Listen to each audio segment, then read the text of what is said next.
ఆనాటి ఉమ్మడి ఆంధ్రప్రదేశ్ రాష్ట్రంలో కూడా ఇంత పెద్ద ఎత్తున వరి దిగుబడి రాలేదని చెప్పటానికి ఈ రాష్ట్ర ప్రభుత్వం ఎఫర్ట్ ఎంతుందో గౌరవ ముఖ్యమంత్రి గారు గాని ఆ శాఖ మంత్రివర్యులు గాని కృషి ఎంతుందో స్పష్టంగా ఈనాడు కనిపిస్తుంది. ఈ పండించిన పంట ఏదైతే ఉందో సుమారు ఈ సీజన్లో 80 లక్షల పైగా మెట్రిక్ టన్నులు ప్రొక్యూర్ చేసే పరిస్థితి కనిపిస్తుంది. ప్రొక్యూర్ చేయాల్సిన అవసరం రాబోతుంది. దీన్ని దృష్టిలో పెట్టుకొని నిన్ననే ఈ శాఖకు సంబంధించిన అధికారులు కేంద్ర ప్రభుత్వం దగ్గరికి సంప్రదించడానికి వెళ్ళినప్పుడు కేంద్ర ప్రభుత్వంలోని ఉన్నతాధికారులు వారిచ్చిన ఇండికేషన్ ఏంటంటే మా దగ్గర గోడాములన్నీ ఫుల్గా ఉన్నాయి, మేము ఒక 50 లక్షల టన్నులు తీసుకోగలిగితే ఎక్కువ అనే ఫీలింగ్ లో వాళ్ళు ఫెయిలర్స్ ఇవ్వటం జరిగింది. కనీసం ఇంకొక 15-20 వేల టన్నులైనా అదనంగా తీసుకోవాలని మన అధికారులు వారిని అభ్యర్థించడం జరిగింది. బట్ ఏది ఏమైనా ఈ వర్షాకాలం ఏదైతే వరి రైతన్నలు పండించారో కేంద్ర ప్రభుత్వం సహకరించినా సహకరించకపోయినా ప్రతి గింజని ఇచ్చిన మాట ప్రకారం రైట్ టైంలో ఎక్కడా రైతన్నలకు ఇబ్బంది కలగకుండా ఉండే విధంగా తగు సూచనలు సలహాలు ఈరోజు కేబినెట్ లో అధికారులకు ఇవ్వటం జరిగింది. పండించిన ప్రతి గింజని రాష్ట్ర ప్రభుత్వం ఏదైతే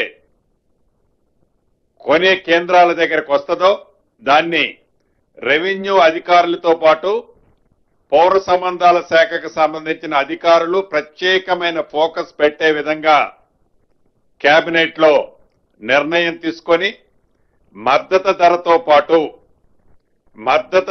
పాటు సన్నధాన్యానికి మద్దతు ధరతో పాటే బోనస్ 500 రూపాయలను కూడా ఇవ్వాలి అని కేబినెట్ లో తీర్మానించడం జరిగిందని రాష్ట్రంలో లక్షలాది మందిగా వరి పండిస్తున్న రైతన్నలకు శుభవార్త ఈ వేదిక ద్వారా తెలియచేయడం జరుగుతుంది.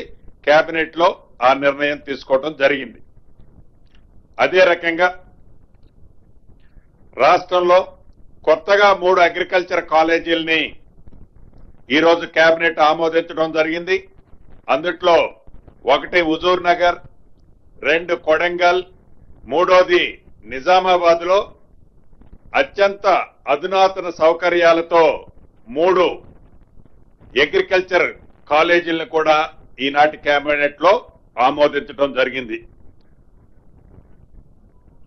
అదే రకంగా తెలంగాణ రాష్ట్రంలో ప్రజాప్రభుత్వం ఏర్పడి రేపు డిసెంబర్ 9వ తారీఖు నాటికి 2 సంవత్సరాలు పూర్తి కాబోతుంది. ఈ ప్రజాపాలన 2 సంవత్సరాలు పూర్తవుతున్న సందర్భంగా ఏవైతే ఉత్సవాలుంటాయో దానికోసం ఒక కేబినెట్ సబ్ కమిటీని కూడా ఏర్పాటు చేయడం జరిగింది ఈరోజు ఈ కేబినెట్ లో. అదే రకంగా ఈ లోకల్ బాడీ ఎలక్షన్స్ కి సంబంధించిన దాంట్లో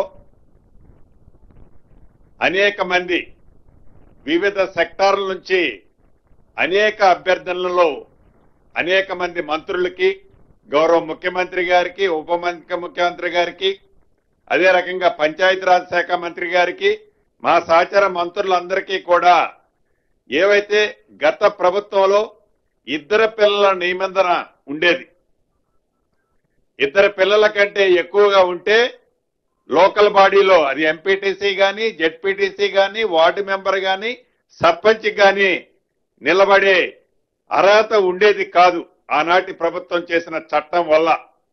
దాన్ని ముఖ్యంగా ఈరోజు కేబినెట్ లో మా సహచర మంత్రివర్యులు శ్రీహరి గారు వారు మొదట లేవనెత్తిన ఈ అంశాన్ని కేబినెట్ అంతా కూడా సానుకూలంగా స్పందించి ఈ నిబంధనని ఎత్తేయాలని రాష్ట్ర ప్రభుత్వం ఈరోజు కేబినెట్ నిర్ణయం తీసుకోవడం జరిగింది. అదే రకంగా ఈ ప్రజా ప్రభుత్వంలో ప్రభుత్వానికి కావాల్సిన అనేక సెక్టార్లకు కావాల్సిన ల్యాండ్స్ ను కూడా రాష్ట్ర ప్రభుత్వం వాటి అలొకేషన్ చేయటం జరిగింది. ఉదాహరణకి భద్రాద్రి కొత్తగూడెం జిల్లాలోని ఏనుకూరు మార్కెట్ కమిటీలో జూలూరుపాడు ఆ సెక్టార్ లో ప్రాంతంలో ఉండే జూలూరుపాడులో ఉదాహరణకు ఒక 10 ఎకరాలు అక్కడ అలొకేషన్ చేయటం జరిగింది. ఇట్లా ఒక 7-8 సెక్టార్లకు మీకు ఆ డీటెయిల్స్ అన్ని మా వాళ్ళు ఇస్తారు. 7-8 సెక్టార్ కి ల్యాండ్ కూడా అలొకేషన్ చేయటం జరిగింది. దీంతో పాటు ప్రముఖ ఏదైతే నల్సర్ విశ్వవిద్యాలయం లా విశ్వవిద్యాలయం ఏదైతే ఇక్కడ మన దగ్గర ఉందో అక్కడ ఒక 7 ఎకరాల స్థలాన్ని గతంలో ఇచ్చిన దానికి అదనంగా ఒక 7 ఎకరాల స్థలాన్ని కూడా ఈ రోజు ఈ కేబినెట్ లో వారికి ఆ యూనివర్సిటీకి ఇవ్వటానికి అంగీకరించడం జరిగింది.